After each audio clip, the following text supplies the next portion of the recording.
নমস্কার বন্ধুরা, cooking with Soma কিচেনে আজকের চটপটি চাটনি রেসিপিতে আপনাদের সবাইকে আন্তরিক অভিনন্দন জানাচ্ছি। আপনারা দেখছেন এখানে ফ্রাইং প্যানে বা কোনো একটা জায়গাতে প্যানে আমি 2 কাপ জল নিয়ে নিয়েছি, তার মধ্যে 1 কাপ চিনি নিয়ে নিয়েছি। চিনি এখানে আপনাদের নিজের হিসাব মতো দেবেন, কম বা বেশি। চিনিটা ভালো করে গুলে গিয়ে একটা ফুটান দিতে হবে, মানে চিনিটা এখানে কোনো চ্যাটচেটে রস করার দরকার নেই, একটা ভালো ফোটাতে হবে। তো এরপর একটা স্টিলের কড়াইতে 2 চামচ সর্ষের তেল দিয়ে দিয়েছি। তেলটাকে ভালো করে নাড়িয়ে গরম করে নিয়েছি। এর মধ্যে 1 চামচ পাঁচফোড়ন আর একটা শুকনো লঙ্কা 2 টুকরো করে দিয়ে ফোড়নটাকে ভালো করে ভাজা ভাজা করতে হবে। ফোড়নটা ভালো করে ভাজা হয়ে গেলে এর মধ্যে হাফ টেবিল চামচের থেকেও কম হলুদ এখানে ভালো করে নাড়তে হবে। এরপর দুটো কাঁচা আম এখানে সরু করে লম্বা করে কেটে জল ফুটিয়ে তার মধ্যে ভাপিয়ে, এটা পুরো সিদ্ধ করা চলবে না, ভাপিয়ে আমটাকে জল ঝরিয়ে আমটা এখানে দিয়ে দিলাম। এর মধ্যে কালো নুন বা ব্ল্যাক সল্ট হাফ টেবিল চামচ দিয়ে ভালো করে নাড়তে হবে হালকা হাতে, যাতে ভেঙে না যায়। এরপর দেখুন গোটা গোটায় রয়েছে।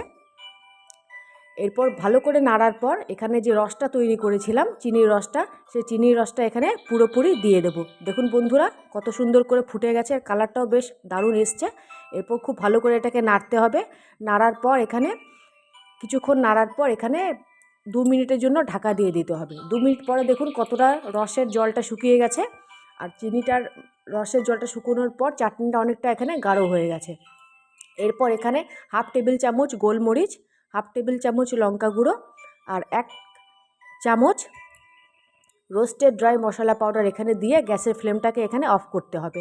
গ্যাসের ফ্লেমটা অফ করার পর এখানে ভালো করে মশলাগুলো চাটনির সঙ্গে মেশাতে হবে কিছুক্ষণ নাড়ার পর।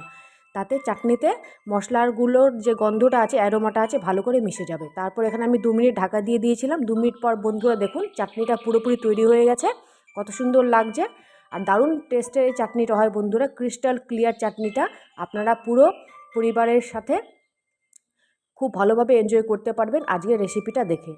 তো আমি আশা করছি আজকের রেসিপিটা দেখে আপনাদের সবার খুব ভালো লেগেছে। যদি আমার রেসিপি ভিডিও আপনাদের ভালো লেগে থাকে তাহলে আমার রেসিপি ভিডিওকে লাইক, শেয়ার আর সাবস্ক্রাইব করবেন, আর অতি অবশ্যই কমেন্ট করবেন যে চাটনিটা কেমন বানিয়েছেন।